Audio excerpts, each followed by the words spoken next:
کتاب پیراسائیکالوجی، مصنف حضرت خواجہ شمس الدین عظیمی۔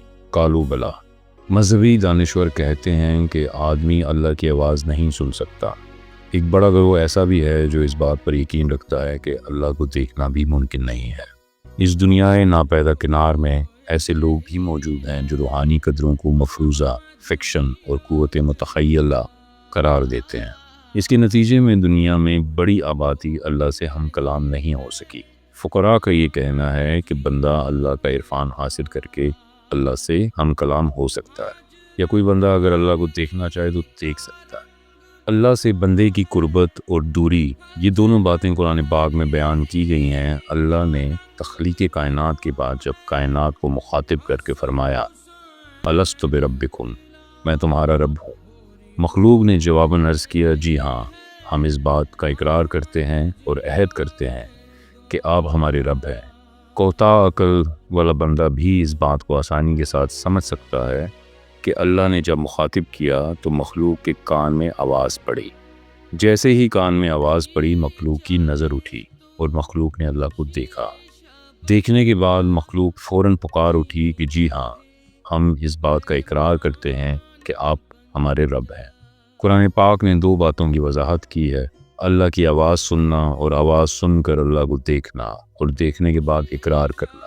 دوسری بات یہ ہے کہ مخلوق نے اللہ کی دی ہوئی سماعت کو استعمال کیا، اور جب مخلوق کے اندر اللہ کی دی ہوئی سماعت متحرک ہوئی تو مخلوق کو بصارت مل گئی، وہ دیکھنے کے وجہ سے واقف ہو گئی۔ مخلوق کے کان نے پہلی آواز اللہ کی پڑھی اور مخلوق کی نظر نے سب سے پہلے اللہ کو دیکھا۔ سماعت کی بنیاد یہ بنی کہ سماعت نے پہلی جو آواز سنی وہ اللہ کی آواز تھی۔ دیکھنے کی بنیاد یہ بنی کہ نظر نے جس چیز کو پہلی بار دیکھا وہ اللہ کی ہستی ہے۔ کائنات میں جتنی بھی مخلوق ہے، اجتماعی طور پر سب نے اللہ کی آواز سن کر اللہ کو دیکھا اور اللہ کی ربوبیت کا اقرار کیا۔ اجتماعی شعور حاصل ہونے کے بعد دوسری چیز جو مخلوق کو حاصل ہوئی وہ یہ ہے کہ مخلوق کو اپنا ادراک حاصل ہو گیا، یعنی مخلوق نے اس بات کو سمجھ لیا کہ اللہ نے مجھے تخلیق کیا۔ مجھے تخلیق کرنے کا مطلب یہ ہوا کہ مخلوق کو اپنا ادراک حاصل ہو گیا۔ اس کو ہم اس طرح کہیں گے کہ اللہ نے اپنی مشیت، منشا اور مرضی سے کائنات بنائی۔ اس کائنات کے بندوں کو سننے، بولنے، چکھنے، محسوس کرنے اور دیکھنے کی صلاحیت منتقل کی، اور یہ ساری صلاحیت خود اللہ کی اپنی صلاحیتیں ہیں۔ اس لیے کہ جب اللہ نے الست بربکم فرمایا تو سماعت کے لیے پہلی آواز اللہ تعالیٰ کی آواز قرار پائی۔ مخلوق نے جب نظر اٹھا کر دیکھا تو نظر کا ٹارگٹ وہ ہستی بنی جو خالق ہے۔ مخلوق نے یہ محسوس کیا کہ میرا بنانے والا اللہ میرے سامنے موجود ہے۔ جیسے ہی مخلوق کے ذہن میں یہ بات آئی کہ میرا بنانے والا کوئی ہے، تو ساتھ ہی یہ بات بھی ذہن نشین ہو گئی کہ میں مخلوق ہوں۔ یہ تذکرہ اس عالم کا ہے جس کو پیراسائیکالوجی میں عالم ارواح کہا جاتا ہے۔ ادراک، سماعت اور بصارت کی حیثیت اجتماعی ہے، یعنی تمام مخلوق یکجا طور پر موجود ہے۔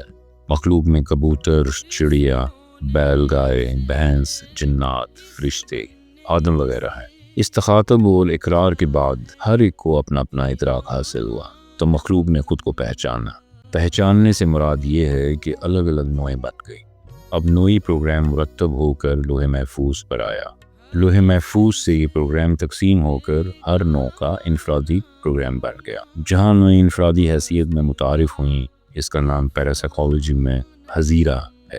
حظیرہ ایک جنریٹر ہے جس کے اوپر فلم کا ایک ایسا فیتہ چلتا ہے جس میں نوعی پروگرام اور انفرادی پروگرام ایک ساتھ ڈسپلے ہوتے ہیں۔ اس فلم کا مظاہرہ زمین کے اوپر ہوتا ہے۔ اللہ کی بنائی ہوئی فلم جس اسکرین پر ڈسپلے ہو رہی ہے اس کا نام زمین ہے۔ مخلوق کی بنائی ہوئی فلم ایک محدود جگہ، کپڑے یا اسکرین پر ڈسپلے ہوتی ہے۔ اللہ کی بنائی ہوئی فلم زمین پر ڈسپلے ہوتی ہے، یعنی اللہ نے زمین کو فلم ڈسپلے کرنے کے لیے اسکرین بنا دیا۔ تخلیق کی بنیادی حیثیت پر اگر غور کیا جائے تو یہ بات منکشف ہوتی ہے کہ آدم زاد اللہ کی سماعت سے سنتا ہے، اللہ کی بصارت سے دیکھتا ہے اور اللہ کی فہم سے سوچتا ہے۔ پھر یہ کیسے کہا جاتا ہے کہ بندہ اللہ کو نہیں دیکھ سکتا، یا کوئی بندہ اللہ سے ہم کلام نہیں ہو سکتا؟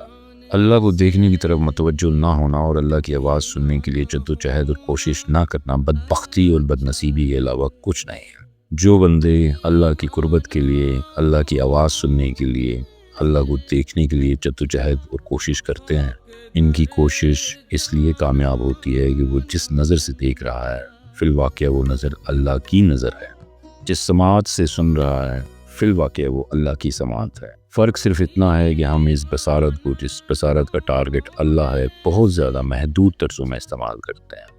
ہم نے اس بات کو اپنے لیے یقین بنا لیا ہے کہ ہم دیوار کے پیچھے نہیں دیکھ سکتے، جبکہ اللہ کے ارشاد کے مطابق اس نظر نے اللہ کو دیکھا ہے اور بندہ نے اللہ کو دیکھ کر اس کی ربوبیت کا اقرار کیا ہے۔ شکریہ۔